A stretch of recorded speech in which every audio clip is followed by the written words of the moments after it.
ಕನ್ನಡ ಸಾಹಿತ್ಯ ಪರಿಷತ್ ಚನ್ನರಾಯಪಟ್ಟಣ ಮತ್ತು ವೈದ್ಯ ನರ್ಸಿಂಗ್ ಮತ್ತು ಪ್ಯಾರಾಮೆಡಿಕಲ್ ಕಾಲೇಜು ಚನ್ನರಾಯಪಟ್ಟಣ ಇದರ ಸಹಯೋಗದಲ್ಲಿ 69ನೇ ಕನ್ನಡ ರಾಜ್ಯೋತ್ಸವ ಕಾರ್ಯಕ್ರಮ ಮತ್ತು ಜಿಲ್ಲಾ ರಾಜ್ಯೋತ್ಸವ ಪ್ರಶಸ್ತಿ ಪುರಸ್ಕೃತರಿಗೆ ಅಭಿನಂದನಾ ಸಮಾರಂಭ ಚನ್ನರಾಯಪಟ್ಟಣದಲ್ಲಿ ಅದ್ದೂರಿಯಾಗಿ ನಡೆಯಿತು.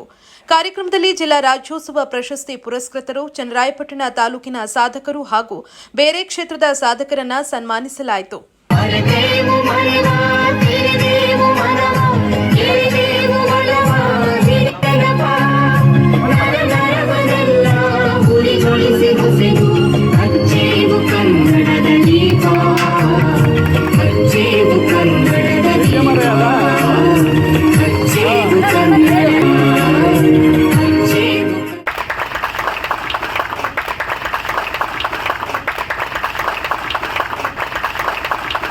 ಇಂಥ ಸಂದರ್ಭದಲ್ಲಿ ಎಲ್ಲಿ ನಡೆಸಬೇಕು ಅನ್ನೋ ಸಂದರ್ಭ ಬಂದಾಗ ಈ ಶಾಲೆಯನ್ನು ಆಯ್ಕೆ ಮಾಡಿಕೊಂಡು, ಯಾಕೆಂದ್ರೆ ಇವತ್ತು ಕೇಳುಗರ ಸಂಖ್ಯೆ ಕಡಿಮೆ ಇದೆ.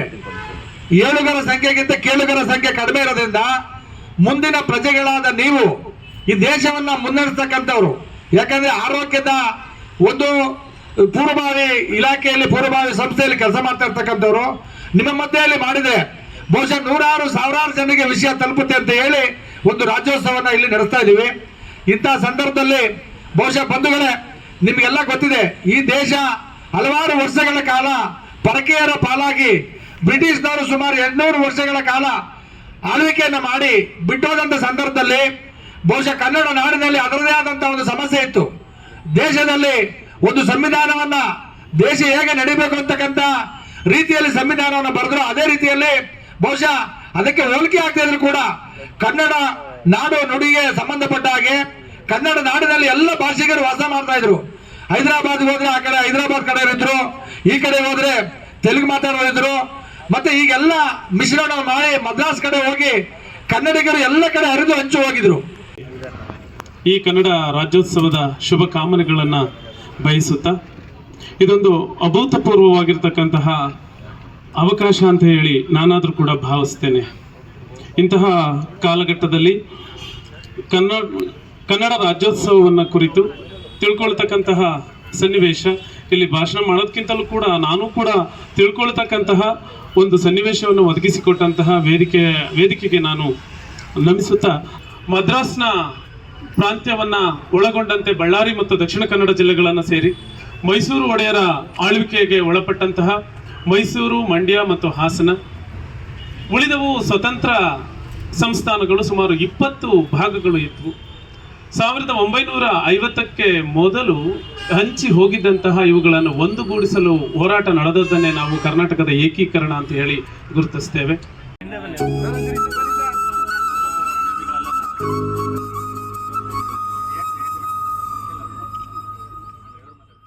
ಕುವೆಂಪು ಒಬ್ಬರು ಸಾಕು ಜಗತ್ತಿಗೆ ಕನ್ನಡ ಭಾಷೆ ಒಂದು ಮಾದರಿ ಭಾಷೆ ಅಂತ ಹೇಳಲಿಕ್ಕೆ. ಜಗತ್ತಿನಲ್ಲಿ ಮಹಾಕವಿಗಳಿದ್ದಾರೆ ಮಕ್ಕಳೇ, ಆದ್ರೆ ಯಾವ ಮಹಾಕವಿಗಳು ಮಹಾ ಕಾದಂಬರಿಕಾರರಾಗಿಲ್ಲ, ಮಹಾ ನಾಟಕಕಾರರಾಗಲಿಲ್ಲ, ಮಹಾ ಕಥೆಗಾರರಾಗಲಿಲ್ಲ, ಮಹಾ ಪ್ರಬಂಧಕಾರರಾಗಲಿಲ್ಲ. ಆದರೆ ಕುವೆಂಪು ಮಹಾಕವಿಯೂ ಹೌದು, ಮಹಾ ಕಾದಂಬರಿಕಾರನೂ ಹೌದು, ಮಹಾ ಕಥೆಗಾರನೂ ಹೌದು, ಮಹಾ ಪ್ರಬಂಧಕಾರನೂ ಹೌದು, ಮಹಾ ವಿಮರ್ಶಕನೂ ಹೌದು, ಎಲ್ಲಕ್ಕಿಂತ ಮಿಗಿಲಾಗಿ ಮಹಾ ಶಿಶು ಸಾಹಿತಿಯೂ ಹೌದು. ಒಬ್ಬ ಶ್ರೇಷ್ಠ ಶಿಶು ಸಾಹಿತಿ. ಮಕ್ಕಳಿಗಾಗಿ ಕವಿತೆ ಬರೆದಂತಹ ಕುವೆಂಪು ಮಹಾಕಾವ್ಯವನ್ನು ಬರೆದರೆ ಜಗತ್ತಿನ ಅದ್ಭುತ ಇದು. ಕಾರ್ಯಕ್ರಮದಲ್ಲಿ ತಾಲೂಕು ಮತ್ತು ಹೋಬಳಿ ಮಟ್ಟದ ಕನ್ನಡ ಸಾಹಿತ್ಯ ಪರಿಷತ್ನ ಎಲ್ಲ ಪದಾಧಿಕಾರಿಗಳು, ಸಾಹಿತಿಗಳು, ಪ್ರಗತಿಪರ ಚಿಂತಕರು, ಕಲಾವಿದರು, ಕನ್ನಡಪರ ಸಂಘಟಕರು, ರೈತ ಸಂಘದ ಪದಾಧಿಕಾರಿಗಳು, ದಲಿತ ಪರ ಸಂಘಟನೆಯ ಮುಖಂಡರು ಉಪಸ್ಥಿತರಿದ್ದರು.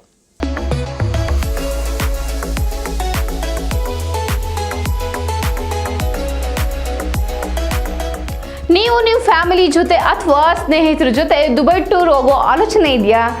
ಸರಿಯಾದ ಮಾರ್ಗದರ್ಶಕರು ಸಿಗ್ತಿಲ್ವೇ? ಹಾಗಿದ್ರೆ ನಿಮ್ಗಿದೆ ಇಲ್ಲೊಂದು ಸುವರ್ಣ ಅವಕಾಶ.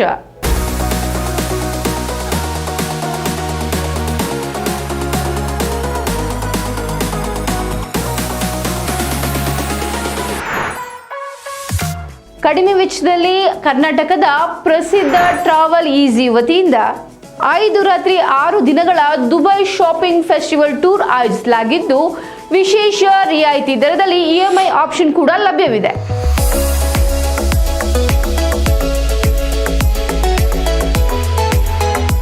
ಈ ಫೆಸ್ಟಿವಲ್ ಟೂರ್ನಲ್ಲಿ ನಿಮಗೆ 4 ಸ್ಟಾರ್ ಹೋಟೆಲ್ ಅಕಾಮಿಡೇಷನ್ಸ್, ಭಾರತೀಯ ಶೈಲಿಯ ಊಟ ತಿಂಡಿ ಹಾಗೂ ಫುಲ್ ಮಸ್ತ್ ಚಟುವಟಿಕೆಗಳಿಂದ ಕೂಡಿದ ಟೂರ್ ಇದಾಗಿದ್ದು ಅನುಭವಿ ಗೈಡ್ ನಿಮ್ಮೊಂದಿಗೆ ಇರ್ತಾರೆ.